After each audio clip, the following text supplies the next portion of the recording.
13 लाख की आबादी वाले देश साइप्रस क्यों पहुंचे मोदी? क्या है भारत का साइप्रस से रिश्ता? मोदी के दिमाग में क्या चल रहा है जिसे जानकर तुर्की में मचा हड़कंप क्या करने वाले हैं?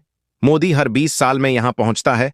भारत का पीएम पहले इंदिरा फिर अटल, और अब पहुंचे मोदी सिर्फ 13 लाख की आबादी वाले देश साइप्रस। मोदी क्यों पहुंचे जानते हैं आप? हर 20 साल में यहां भारत का एक प्रधानमंत्री पहुंचता है। पहले इंदिरा गांधी 1973 में, फिर अटल बिहारी वाजपेयी 2002 में पहुंचे, और अब प्रधानमंत्री मोदी खुद पहुंचे।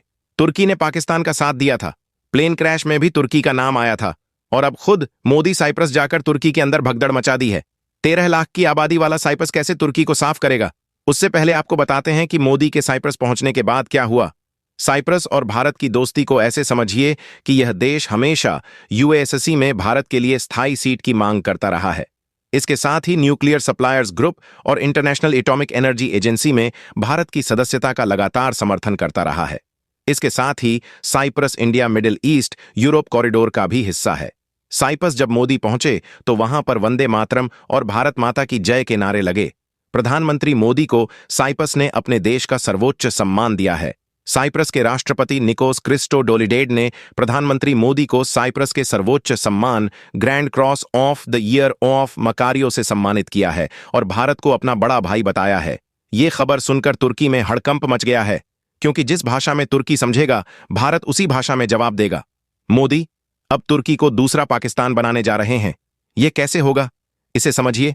क्रोएशिया की तरह साइप्रस भी यूरोपीय संघ का सदस्य है और साल 1774 से ही उसका तुर्की के साथ संघर्ष बना हुआ है। तुर्की और साइप्रस के बीच दशकों पुराने क्षेत्रीय और राजनीतिक मुद्दे लगातार चर्चा में रहे, लेकिन 1974 में तुर्की की ओर से देश के उत्तरी भाग पर हमला करने के बाद तनाव बढ़ गया था, जिसके कारण देश के दो हिस्से बंट गए। जमीन का 2/3 हिस्सा साइप्रस गणराज्य के रूप में मान्यता प्राप्त है और ग्रीक साइप्रस द्वारा शासित है, लेकिन 1/3 भाग स्वोषित तुर्की गणराज्य उत्तरी साइप्रस पर है। इस क्षेत्र को तुर्की ने मान्यता दी है, जबकि पहले यह यूरोपीय संघ का हिस्सा था। यह ठीक वैसा ही है जैसे पाकिस्तान पीओके में कब्जा करके बैठा है, लेकिन पीएम मोदी ने साइप्रस जाकर तुर्की को यह संदेश दिया है कि अगर वो पाकिस्तान के साथ खड़ा है तो भारत साइप्रस के साथ खड़ा है। और अब 13 लाख की आबादी वाला साइप्रस तुर्की के परखच्चे उड़ाएगा। साल 2026 में साइप्रस यूरोपीय संघ की अध्यक्षता संभालने जा रहा है। ऐसे में प्रधानमंत्री मोदी की यात्रा व्यापार, सुरक्षा के साथ साथ कई अन्य मुद्दों पर भारत और यूरोपीय संघ के बीच सहयोग की राह आसान करेगा। इसके साथ ही यूरोपीय संघ में साइप्रस के प्रभाव को बढ़ावा मिलेगा। 13 लाख की आबादी वाला यह देश अकेली तुर्की पर भारी पड़ रहा है, लेकिन भारत ने हाथ सिर पर रखा तो ये तुर्की को धुआं बना देगा और अपनी जमीन पर कब्जा भी कर लेगा। सबसे खास बात यह है कि यूरोपीय संघ में साइप्रस हमेशा भारत के हितों को महत्वपूर्ण तरीके से रखता रहा है। साइप्रस चाहता है कि भारत यूएनएससी का सदस्य बन जाए। अगर ऐसा होता है तो फिर भारत सबसे ज्यादा ताकतवर देश बन जाएगा, क्योंकि ज्यादातर देश भारत के पक्ष में आएंगे और चीन का दबदबा भी कम हो जाएगा। अभी तक यूएनएससी की वजह से ही चीन हर बार अपना दखल देता है।